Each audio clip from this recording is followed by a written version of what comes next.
President Obama appoints Harvard Law professor Elizabeth Warren to be a, quote, special advisor to a new Consumer Protection Bureau. If you're unsure about what that means, here's the president explaining Warren's new role. Secretary Geithner and I both agree that Elizabeth is the best person to stand this agency up. She will help oversee all aspects of the Bureau's creation, from staff recruitment to designing policy initiatives to future decisions about the agency. Sounds like Obama's making Warren a director without really calling her one. For now. But I'm still not sure. Obama could officially nominate Warren, but then the White House would face tough Senate confirmation hearings. Instead, Obama named Warren an advisor, trying to find middle ground as usual. Is Elizabeth Warren really in charge, and for how long? Here to mix it up is Jane Hamsher, progressive blogger and founder of FireDogLake.com, and radio talk show host and syndicated columnist Armstrong Williams. First, Jane, look, is this sensible? Obama's saying, I'm going to put her in charge. She's going to set up the agency.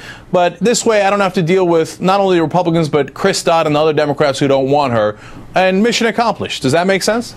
Well, he didn't have to get approval for this position through the Senate. Actually, the bill itself allowed him to appoint, whoever he wanted to as part of setting up the agency. So that was kind of an excuse, and I don't really know why he has to care about Chris Dodd, an outgoing senator who has an approval rating that makes Dick Cheney's look superlative at this point in time.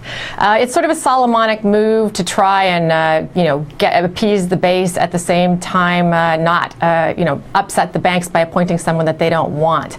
Originally, I'm told she wanted to be appointed as an economic advisor to the president. They didn't give her that. But, she's a pretty smart cookie, and she's in there, and hopefully she'll be able to do some good. No one splits the baby like Obama. Man, and hey, here's an idea before an election: upset the banks. But Armstrong, I don't even understand the Republican objection to this, other than being in the pocket of Wall Street. She would obviously protect the consumers. Everybody agrees. I think even right-wingers agree to that. So why not make her the director? Well, hello, Jenks. Listen, it's politics as usual. You already have systems in place that has a check and balance. And also, as much as the president touts that the banks need to do more for the consumers and loosen up credit, while he's saying one thing, his regulators are saying and doing something else with the banks. It's not necessarily the bank's fault why there's not a more loosening of the credits and people not able to refi and buy homes and sell homes. It has to do with his regulators who will help. They're really bent on making sure that these regulators, they hold their feet to the fire.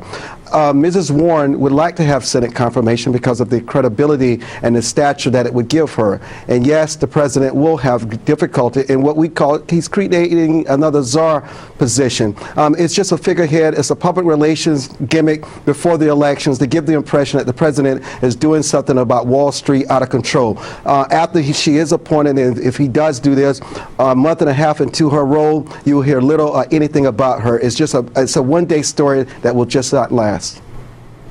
Well, the position is real, and I hope that they actually use it instead of just having it as a publicity ploy. But, Jane, let me go to that point. Is there some chance that they appointed her right before the elections to go, come on, liberals, vote for us now, and then after the elections, maybe a couple months later, they go, oh, okay, nice job standing up the agency, now exit stage left? Well, clearly this was done with an eye toward the election. That's kind of what you do before elections. You do things that try and get the base motivated. And it's entirely possible that she could, fall by the Christina Romer wayside in sort of, the boys' club that the White House economics team tends to be. But I think that's why it's important, as Marcy Wheeler noted today, that, people who care about this commission stay vocal and really engage and make sure that they support Warren, because this only happened because the base made noise, and she's only going to have power if the base continues to make noise. One quick follow-up, Jane. You do have to give the president credit, though, right? Because he did pick her at least to start the agency. Well, absolutely. And it could be, he could be setting the groundwork for a really wonderful, opportunity for her to go in and really fashion this in a functional way. And we hope that that's what happens. I think the best chances of ensuring that are if the people stay, vocal about it and really make sure they hang in there and support her.